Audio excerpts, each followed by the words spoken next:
because we might have seen the last of Mac Jones as a Patriots quarterback. And I don't say that lightly. I don't say that as anyone who gets any kind of joy, especially from all the reporting I've done, which I'm not even talking about, reporting that he was going to start on Saturday night. It's about the lack of faith in the locker room. It's about his fall, how the Patriots have failed him, how he's failed them, because this is a broken player. And I wrote he was broken after the Saints loss. That's when he first started to seriously lose confidence from the locker room. But this is someone who is making hand signals and checks to receivers to change their routes. Those receivers win on those routes, and he doesn't throw the ball because he panics. There is a mental block here with him, not only just against pressure. And I'll give you those numbers right now. 5 times he was pressured. 1 of 4, 5 yards, 2 picks. And strip sack. Can't happen. Can't win like that. Can't even compete like that. And that's why he got benched again. But it's the mere fact that when he drops back and has the ball, there's something off with him. And you can't, as I said, compete with that. You can't inspire a locker room like that. You can't live like that as an offense. Pat's Interference is brought to you by FanDuel, the exclusive wagering partner of the CLNS Media Network. I told you so. And I don't like that I told you so on the last episode of the Pat's Interference podcast brought to you by FanDuel, the exclusive wagering partner of the CLNS Media Network. Because what I told you then was if the Patriots lost the Giants, they would be the worst team in the league. And here we are after a 10-7 loss because their rookie kicker couldn't hit a 35-yard field goal for the second game in a row to tie it at the end, and the Patriots fall to the NFL's worst team by point differential, the only team in the league with a bottom 6 offense, bottom 6 defense, bottom 6 special teams by DVOA, and an undrafted rookie who you know by now not only just loves his chicken cutlets, old Jersey Italian family Tommy DeVito, but lives at home, doesn't fold his laundry or cook his meals. Oh, and again, couldn't win the starting job at Syracuse. So that's what they're dealing with right now. And I don't enjoy any of this because I would love to watch some good football. I would love to talk to you about some great football. I would love to spend most of my Monday breaking down a good football game with all the notes and stats and breakdowns and play designs that, again, we're going to get to because that's what this podcast is about, is bringing it to you good, bad, or what we saw on Sunday. The quarterbacks, yeah. Okay, I promise. We'll start with the good. The good, Christian Barmore. 3 pressures, including a sack, a couple of run stuff, a pass breakup. This dude is in a midseason breakout that, hey, maybe you saw it coming. I thought he would be pretty good this year, but not like this. He is legitimately the best player in this defense. And I say that as the guy who's, I don't know, somewhere at the front of the fake Jelani Tavai train. It's a very sad train. It's very steady. It's slow. You're going to get there on time. Might even surprise you. But no one's paying extra to be in club of that train. Anyway, Barmore's ahead of Peppers. He's ahead of Tavai. He is having an outstanding season and making a case as someone that the Patriots defense can build around starting next season.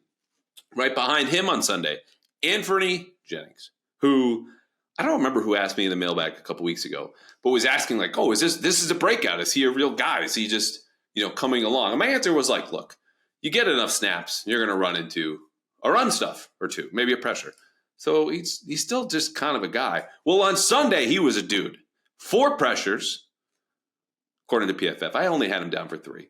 Again, in on the action for the run stuff. Like, he's the player that people were hoping, in a different way, very different player, that Josh Uche was going to be in a contract year here, former 2020 pick, mid-round draft pick. He's been better than solid. He's been stout. He's been someone you can rely on. And as a defensive front that slowly took over this game, again, granted, against Tommy DeVito, in the worst offensive line in the NFL, Anthony Jennings was a major part of that in a way that you couldn't really say about Dietrich Wise or Lawrence Guy or even Devon Godchow. So cheers to you, Anthony Jennings. Let's raise a stout to the stout Anthony Jennings in a very good game for him on Sunday, because my answer from a couple of weeks ago, no longer valid. He's been better than solid. He's been a good, legitimately good player for this Patriots defense. Last thing of the good overall, again, the pass rush was there, 6 sacks. Tommy DeVito kind of waited for them in a way.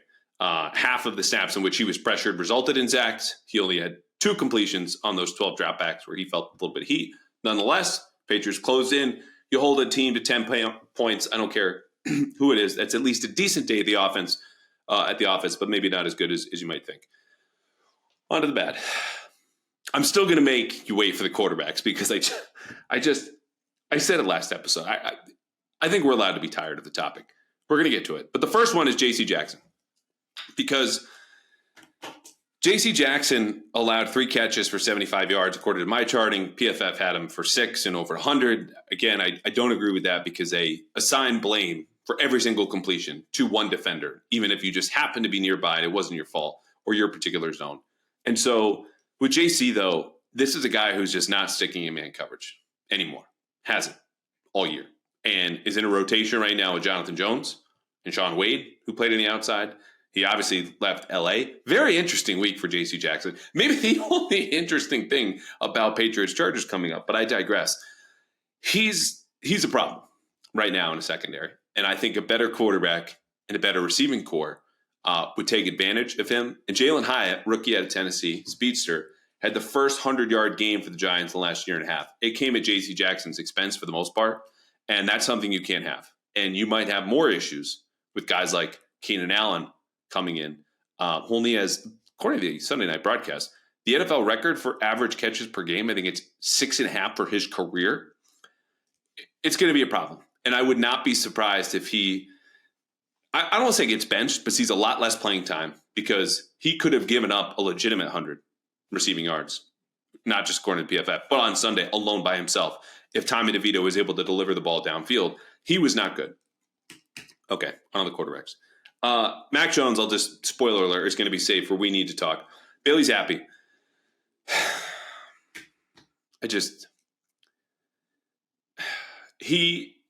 Again, I love the confidence.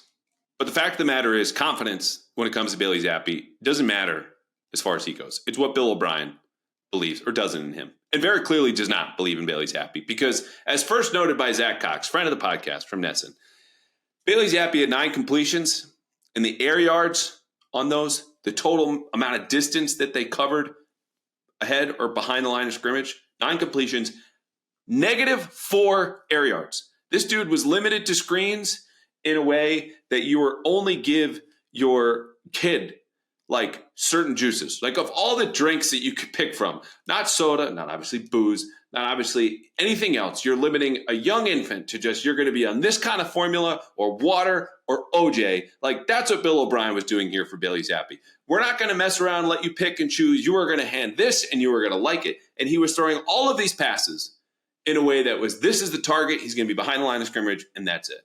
And a few times he did have a chance to look downfield. Bailey Zappe had love at first read. And a couple times that wasn't an issue. But the one time that it was resulted in his interception, which you could have seen coming from a mile away and then results and leads to the game winning, eventually, field goal for the Giants. And you just can't have that. And we could talk about, he's a little more decisive up there. There was actual chatter in the press box about, Bailey Zappe, a little more decisive. And granted, he led their only touchdown drive, quotes.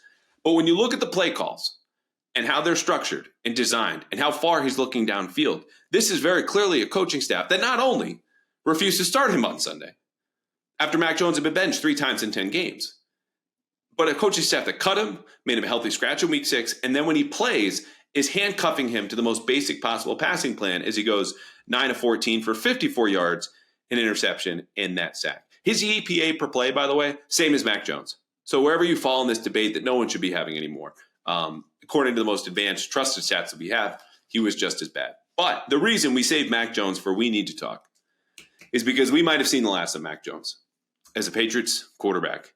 And I don't say that lightly. I don't say that as anyone who gets any kind of joy, especially from all the reporting I've done, which I'm not even talking about, reporting that he was going to start on Saturday night. It's about the lack of faith in the locker room. It's about his fall, how the Patriots have failed him, how he's failed them, because this is a broken player.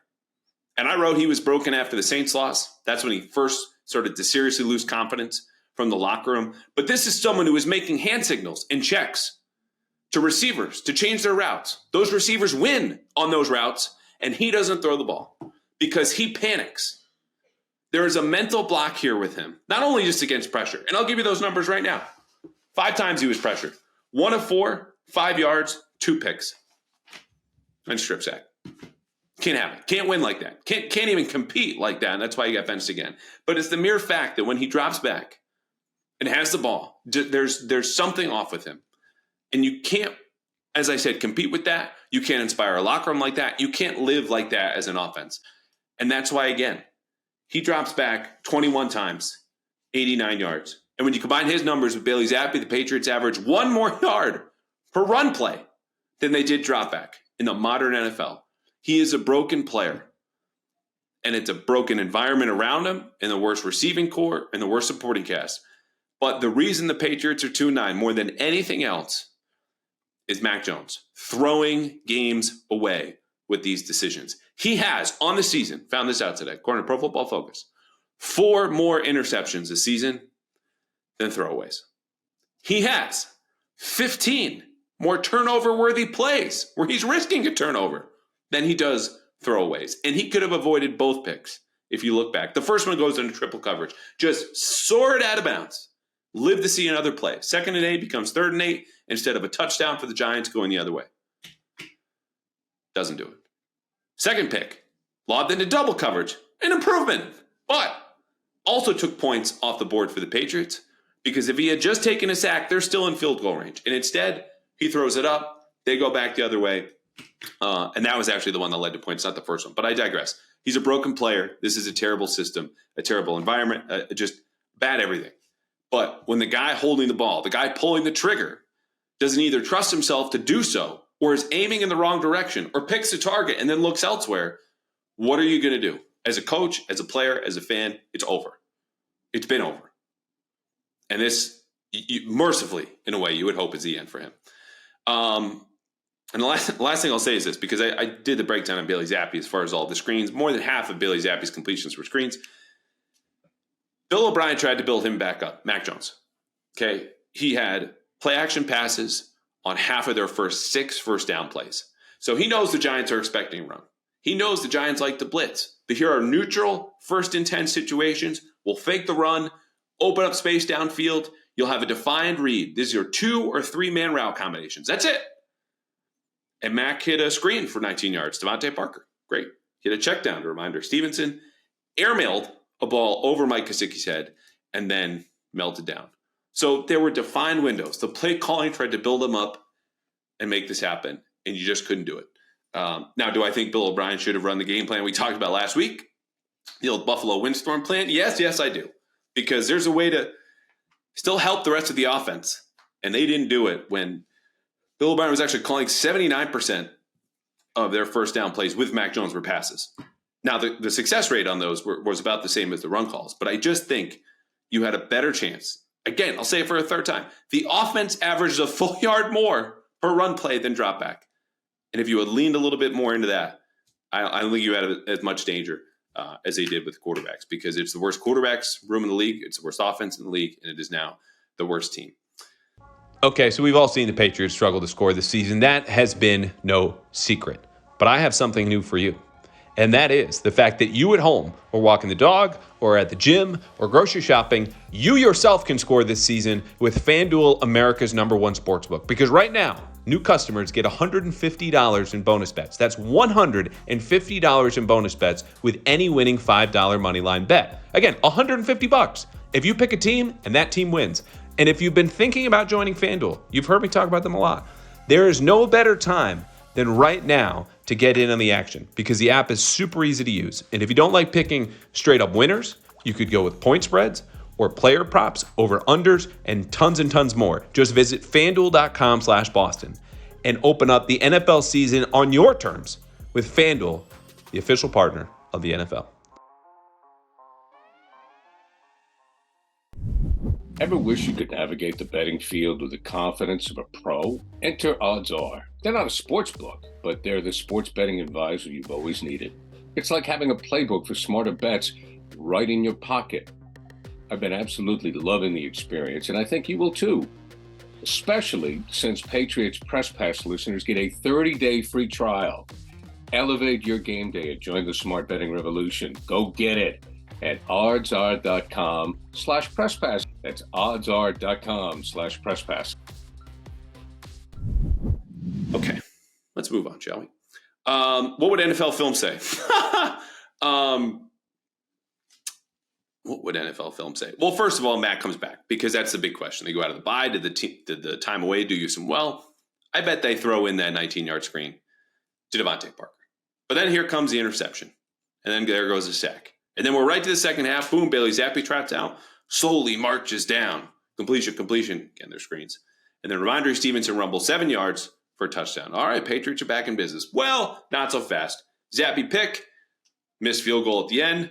Belichick walks off the field, podium, boom. The whole segment in this hour-long documentary about the Patriots is maybe 15, 20 seconds.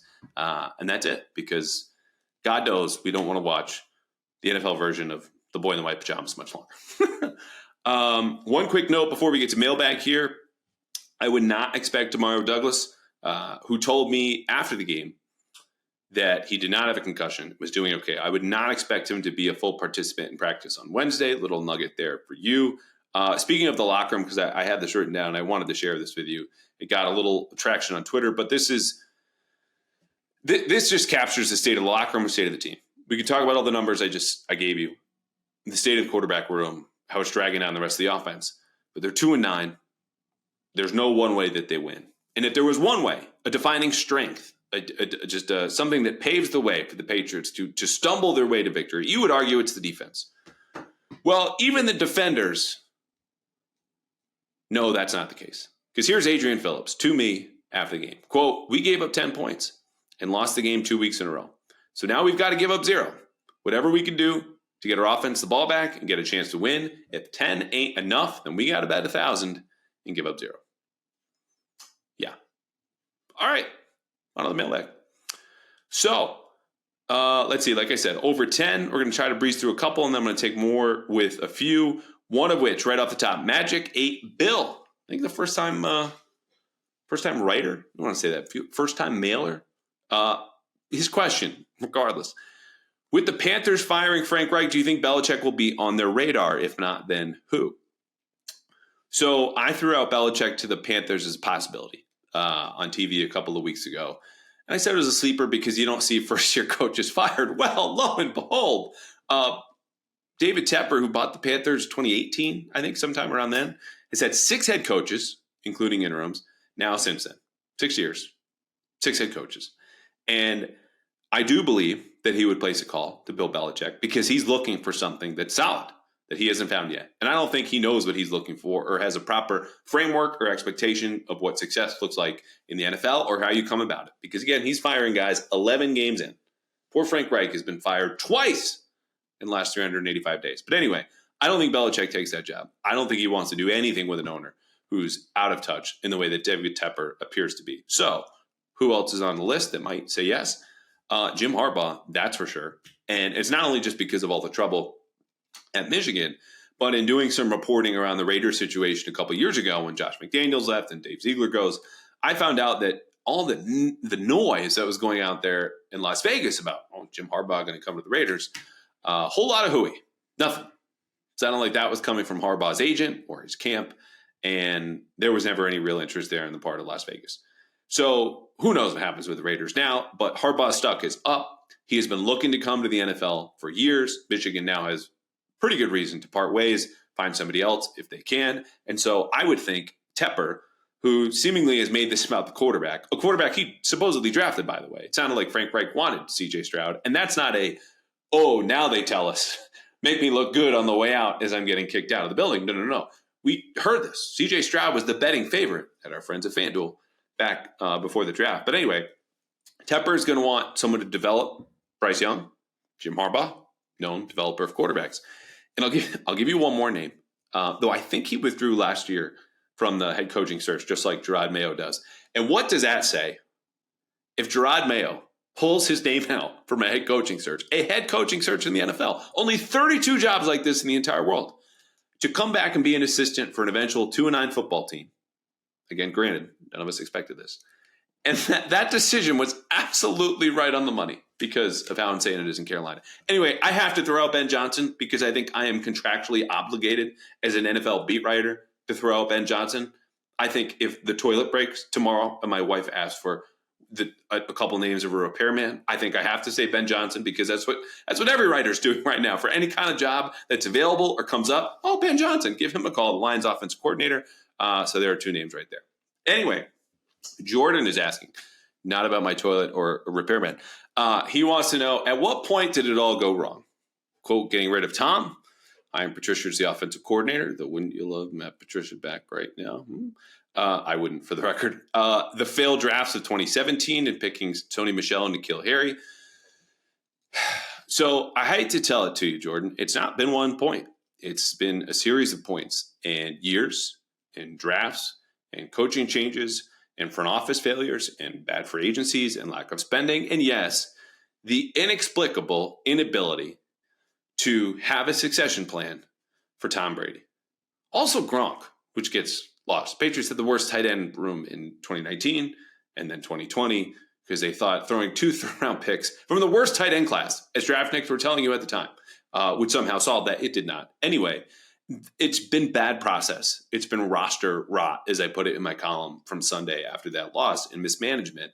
And Belichick not updating his views about what you need to win, I believe, in the modern NFL, because it's either, overconfidence or arrogance in his part that he can make chicken salad out of anything when it comes to NFL talent, or you don't need to place a premium on the receiver position, even though we've seen, and you could go down the countless examples, young quarterbacks on rookie contracts take off with veteran receivers, and the difference that a Stephon Diggs makes or an A.J. Brown makes when you bring them into that kind of environment. We talked about this before. It's not just that the player can win one-on-one. It's good to have good players. We all know this. It's the gravity that receiver carries. When you know a Bill Belichick in the opposite sideline, or pick your defensive coordinator, says, okay, when A.J. Brown is a weak side receiver on 3rd and 8 or anytime in the red zone, we're doubling them. As an offense, and we saw this in Vegas, the only offense worse than the Patriots at the time, or living in the same level, guard level at the time, week 6.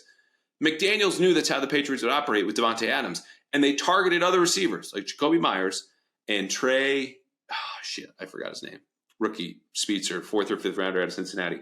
Anyway, they leveraged that against them because Davante Adams' gravity created these holes in the coverage, and the team capitalized. The Patriots say, gravity doesn't exist. Isaac Dune's full of shit. We don't need a receiver. It's not a big deal. And so all of those decisions and the framework and the philosophy have been bad. But we're going to get a little bit more into the front office with a later question, one of my favorites of the season. So I hate to break it to you, but it's just been a very slow decline of walking down the stairs from being at the top, holding the Lombardi, down at the bottom, looking again up at the rest of the league right now at 2-9. And if you're missing Demario Douglas, you want to talk about gravity, it's the only guy in offense right now that is any to him when facing an opposing defense. Moving on, Caleb, quote, "Hey, Andrew, I've been wondering what we know about Jerod Mayo from a coaching standpoint. What is he like? What are his philosophies, etc.? I just worry that he's going to be a mini Bill Belichick. Hopefully he cares more about offense." So I do want to correct one thing that I just said, or address, tweak, whatever. It's not that Belichick doesn't care about the offense. I think his views on investment on that area are a little antiquated because it's not a broad brush. He doesn't care. He spends all his draft picks on defense. No.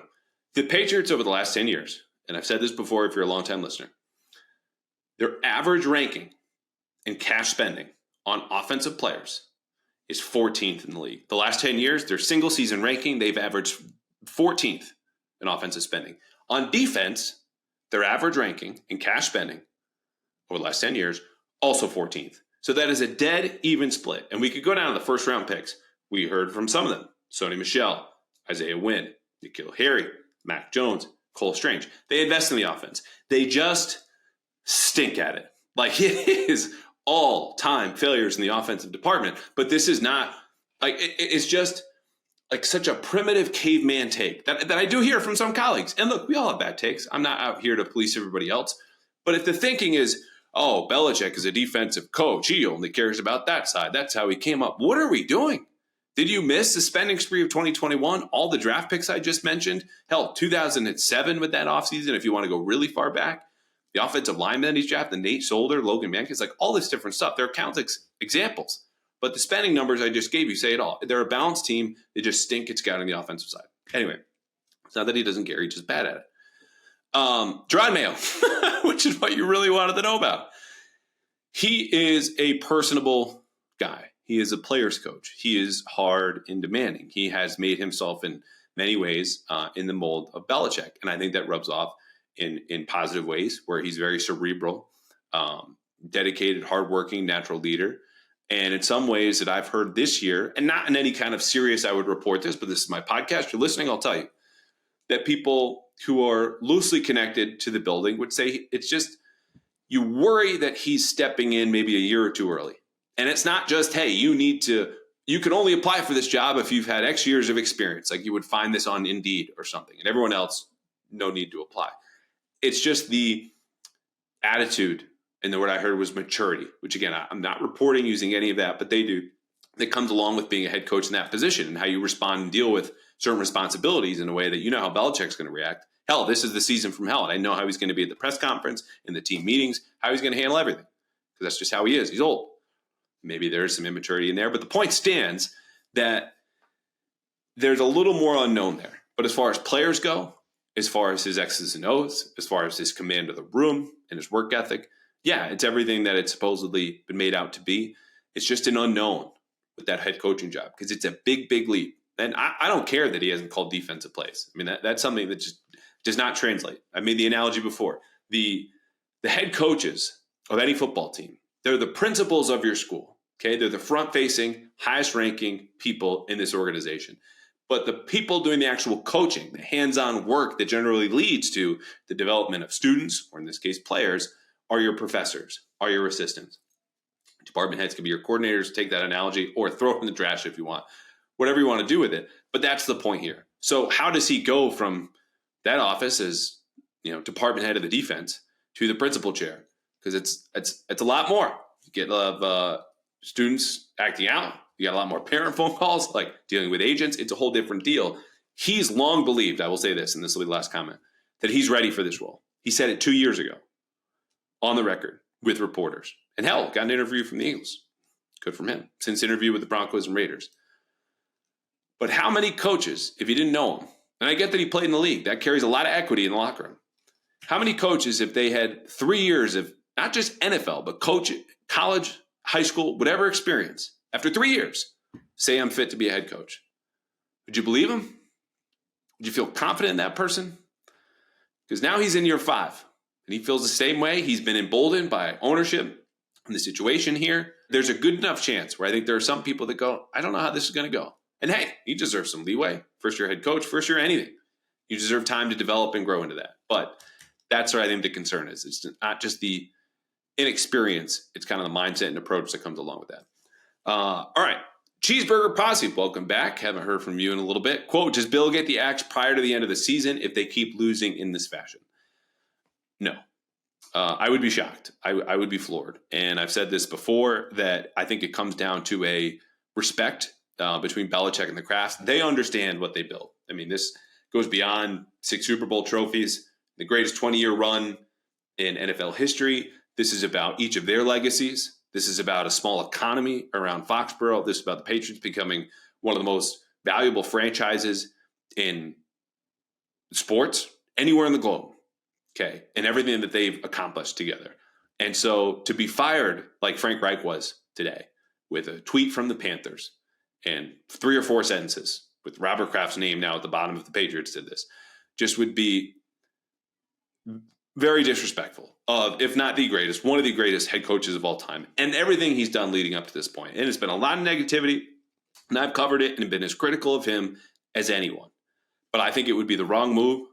I don't think it happens. He's doing what he believes is best, even if we can point out that he's wrong at a lot of times and is making a mess as far as the quarterback situation goes. He was just wrong. And honestly, that sin is not enough to erase everything that's happened or make you motivated to can a guy with now, 6 games left?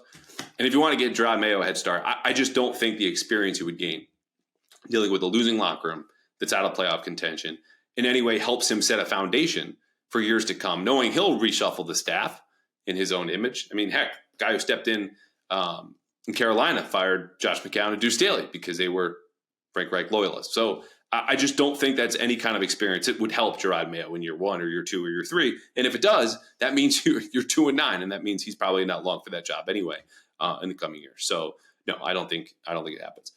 Gary, speaking of Bill, Gary's asking, quote, is there any difference in Bill's trade value if he steps away from the team, that's in quotes, tomorrow versus finishes 2-15, or does it not matter? Great question. I wish I had an answer because the only people that know that answer are those who are interested in Bill Belichick. And we've explored the possibilities. Is it Washington? Could it be the Giants again, even though the Giants just beat them? Carolina, again, I would take off the table. The Chargers, the same deal. What about the Bears? They're playing right now as we record on Monday night. And it's tough to know because the David Tepper example is another great one. And I don't say this because I cover the league and, you like to think of yourself this way, but you hear people who, Dominique Foxworth, for example, works for ESPN, used to be DB for the Broncos, Ravens, and Falcons.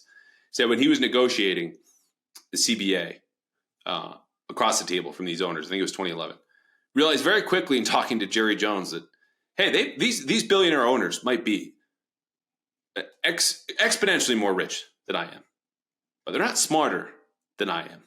Not only just because a lot of them inherited their fortune and wealth. And so the point being that you might think that bringing in Bill Belichick after a 2-15 season might not be a good idea. And you probably are right. I would agree with you at this point. That's how it goes. That owner might not agree with you because they believe overly in themselves or Bill Belichick or what the benefits of bringing Belichick at the stage of his career would be. And so I wish I knew. I do think there should be a material difference in a guy who finishes 7-10, 6-11, 5-12 versus 2-15, because there have been no coaches in his tier, the Landrys, Chuck Knowles, Bill Walsh, Don Shula, who had it this bad at the end. Does that say more about Belichick? Is it bad luck? Does it say more about the GM or coach? I don't know. The only people who do know and might have interest in him, and maybe none of them do. Maybe we've all been so worked up and Dan Orlovsky's full of crap and we don't know Belichick's picked a destination. He dismissed it today. He said, that's ridiculous, which Bill is known to gaslight the media, by extension fan base. But we don't know. I would love to know. And it's a really great question because I do think there will be a change, but it's just a theory. Ashley, what's up? Quote, hi, Andrew. Who is your current MVP of the Patriots and who is your biggest disappointment? MVP is maybe the saddest question that we've had, and not that it's a bad one, Ashley. I mean, I did midseason MVP a couple of weeks ago. Kendrick Bourne was my answer then, even after he got injured at Miami, because we talk about gravity. The hell are you throwing to? Who do you trust? Who can play in the slot? Who can play outside? And it's been too long now that Kendrick's been out to name him again. So I think I would go Jabril Peppers, and not only just from him having a career statistically, a fumble recovery against the Giants, his former team, but interceptions, forced fumbles, sack. Actually doesn't have an interception, but has a forced fumble, sack, the leadership inside there, and has been playing steadily. Like Adrian Phillips, whose quote I read off earlier, has been just kicked to the side of the road, not playing anymore. And that's a guy who's been a key cog of this defense the last 3 years, gone. And Jabril Peppers has made him expendable in a way because he's having a career year and establishing himself and really fulfilling. I mean, I don't know what you would think if this guy played like this, 8-9 years in the league. That's probably worth the first round pick investment that Cleveland made in him all those years ago. So I think it's Peppers right now. I don't think you have any good options. Disappointing. I think it's got to go to Juju because of the contract. His history as a player. I wrote about it after the opener. The Patriots knew they had damaged goods and didn't count him among their top 5 pass catchers. And it's mostly injury related, but not entirely injury related. And the fact of the matter is the guy has fewer than 200 yards on the season.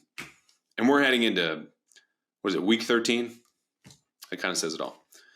Honorable mention, though, dishonorable mention, Josh Uche. 2 sacks, 4 quarterback hits, 9 games. Only playing 26% of the snaps. As I said at the top, Anthony Jennings is having the impact, carrying it in a very different way. We expected from Uche. It's just not been there. The guy going into a contract year, whose some advanced numbers are still pretty damn good, is just not having the impact. He's not, this is the best way to put it, driving winning in a way that he did last year. And that's it's a bummer for him. It's a bummer for the Patriots. All right, Mace. This is one of my favorites. And I don't think he knows what he's about to trigger, but here we go. Quote, what's up with Nick Caserio leaving and seemingly with all forward-thinking football philosophy? Let me start over. Quote, what's up with Nick Caserio leaving and seemingly all forward-thinking football philosophy leaving with him? Well, Mace, first of all, welcome to the party. So when I first read this question, my mind went back to 2020, where none of us want to spend any more time. But in that year, maybe it was early 2021, I was at home sitting at my kitchen counter and not dressed close and watching Nick speak during the Sloan Sports Analytic Conference put on by MIT. This was all virtual, of course. Kevin Clark, friend of the podcast, formerly of The Ringer, now at ESPN, was running a panel where it was Caserio, Kevin Demoff, the president of the Rams, and somebody else I'm forgetting right now. Maybe it was just the two of them speaking about analytics. And so I was very curious because Nick had just left New England to go to Houston and supposedly, as he put it, take all forward thinking with him. First of all, that's not true. But Caserio was so open in a way that you could tell that he was no longer working for the Patriots just based on this panel alone, because he shared things like that the Patriots had recently developed a model to help identify traits at a particular position to see what made the most successful players in the league at this position the most successful players at that position.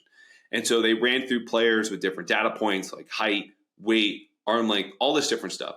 And so I wrote a story on this. It was great how the Patriots incorporated analytics. And I'm reading through it again here today in preparation for the podcast. And it not only strikes me that I've since written and talking to people who have also left the front office about their use of analytics and people currently with the team, and they say, yeah, we really don't do anything. Patriots don't do much. That I probably overstated how the Patriots incorporate analytics, but this part was interesting. Quote, among the team's findings, Caserio said, was that widely held beliefs about height and arm length being vital to success at this position were unfounded. There was no correlation between those traits and pro production. Caserio said, quote, some of our best players, they didn't have the requisite quote unquote length, but they were some of our best players. Later, this is specific to the draft, he said, quote, I don't want to say the 40 is like the least important number, but quite frankly, it might be the least important number specific to certain positions. And so all of this is to say that at one time the Patriots did use and build models. And in researching a story that I co-wrote with Doug Hyde last month about Max Fall from promising starting quarterback, alternate at the Pro Bowl, to a completely lost player, and this was 6 weeks ago, found out that at one point the Patriots did build these models like Nick is describing for the draft. And they used models to identify free agents. And one of those models identified a player who was, I'll just put it like this, their leading player at an offensive position where they really needed help that particular offseason. And that's a success. You unearthed someone who led you at a particular position, I'll say in the last 5 years. And then they just kind of scrapped the model. And that was it. And so when you hear me read that quote from Nick Caserio, I don't want to say the 40 is like the least important number, but it might be. And then he leaves, and 2 years later, you draft Tyquan Thornton, who had the best 40 at the draft and not much else to speak for when it came to production in college or his three-cone or anything else. And then he plays like he does. I think that says it all about the Patriots' lack of use of analytics. Because in speaking with people who have left the front office and work for other teams, and people who just work for other teams, period, I had one person read off their emails to me of the data they were collecting as they were preparing for the draft, down to just such minute detail. And the thing is, the Patriots do incorporate a little bit, but not as much as Caserio is doing right now in Houston. I'll say that. Not as much as other teams are doing. Like, it's virtually nothing in Foxborough. And that's part where, I talk about Belichick not adapting to the times. That is probably the most concrete example, even if it's sounding pretty nebulous. And there's a reason you have to talk in generalities here, because you're not trying to give away people that you talk to or the teams or whatever it might be. But the point is, in hearing and rereading that story from 2020, Caserio's advanced what the Patriots did in a way that I don't think is happening right now. And I've been told is not happening right now in Foxborough. And so it wasn't just a Nick Caserio thing. It wasn't, Dave Ziegler left the year after. I don't know how much impact he had in his one single year, though they got more collaborative is what I heard. And Matt Groh was a part of that process. But I don't know how much they've advanced that since, because I know Belichick loved Matt Groh. And I know Matt Groh thinks a lot like Belichick because he was basically raised in that building and that organization when he was a kid in the mid-'90s. And his dad, Al Groh, was on the same staff as Belichick and Parcells and the whole crew. And so it's just a lot of circular thinking, the lack of diversity of thought. And so it didn't all lead with Caserio, but there certainly is an issue there. When they've tried the models and they've had some success, they kind of ditched him anyway. All right, let's leave that there. ZC. This is a quick one. Quote, are you ready for the Pats to run it back with Belichick and Jimmy G? This team has gotten my hopes up way too much for me to be convinced that sweeping change is coming, end quote.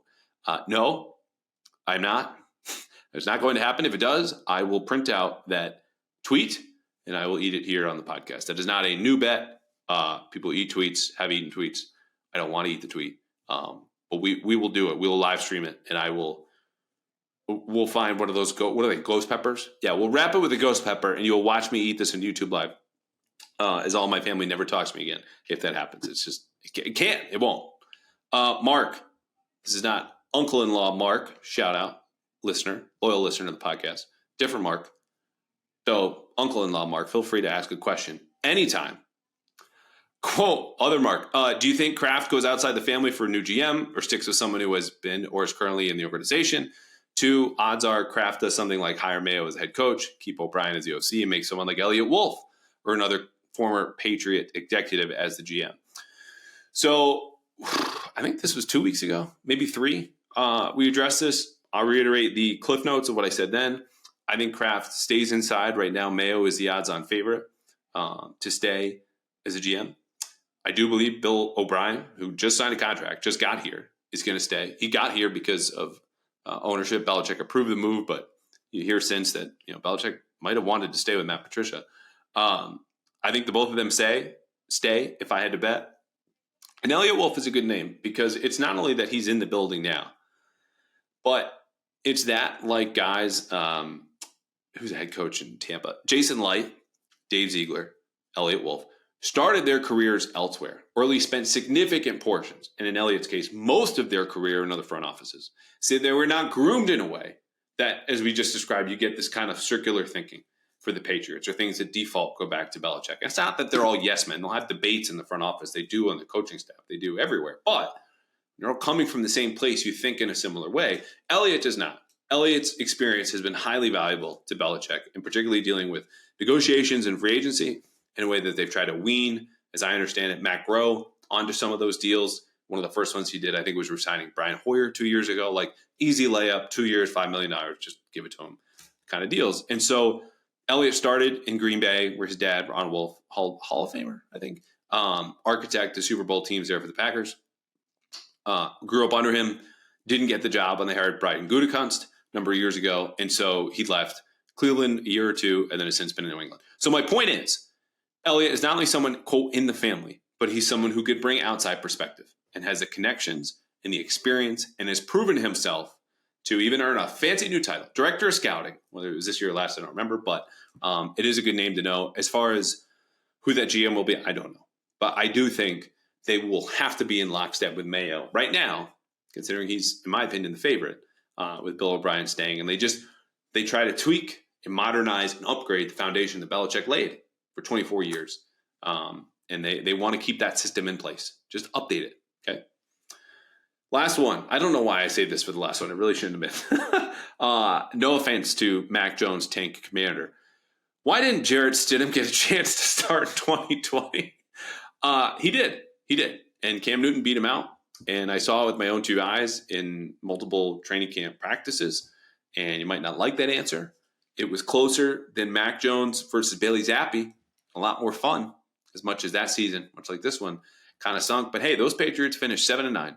And we all got on Cam for, throwing balls in the dirt and whatever, but he had a way of powering that run game that neither of these guys are doing right now. Jarrett Stidham couldn't. And even though Stidham, had a really nice start to his rookie year as far as training camp went, which only matters so much, and had a year in the system, it just never came together. And frankly, it didn't in Vegas. And now he's in Denver, and Sean Payton really likes him, gave him a big new contract, but he didn't exactly take over for Russell Wilson. And I don't think Russell Wilson's turning back the clock a whole lot out there in Denver. So anyway, you got a shot. It didn't happen. Sometimes that's how life goes. And especially for 4th-round quarterbacks. Anyway, spending way too much time here with this question. But thank you for asking. Thank you to everyone for asking those questions. As always, and we stalled out on this, so now I'm going to ask you something more. Please go to Apple. Write a review. Leave a 5-star rating. 4-star if you must. Just give us some feedback. We want to grow. The Patriots have slowed. Keep this going. More advertising, better reach, more on YouTube. Leaving comments, any suggestions there. I've tried to slow it down a little bit. I know I speak quickly. I'm from New England, just like you. Maybe there's a little ADHD in there. Anyway, you've heard that probably. 5 examples here in the podcast alone. But please leave us a rating, a review, any kind of detail, any help to keep us growing. We really appreciate the support this season, even though the season has stunk. And I will tell you, this week, I think you're going to be absolutely jacked for what we have coming. I'll just tell you. The Ringer's Danny Kelly is coming back. And we are talking big-time quarterback prospects. Caleb Williams, Drake May. We'll have a little mention of Jaden Daniels from LSU. You want to know about Michael Penix or J.J. McCarthy from Michigan? You're going to find out. Because Danny is going to give us at least 35, 40 minutes of his time. And then somehow I'm just going to squeeze into 5 minutes Patriots Chargers preview, because you know what? Someone has to, and that's what we're going to do. Here on Pat's Interference, brought to you by FanDuel, exclusive wagering partner of the CLNS Media Network. Thank you for hanging out. Thank you for listening to 45 plus minutes on the worst game ever. And again, always for your mailbag questions. Rate and review. Thank you.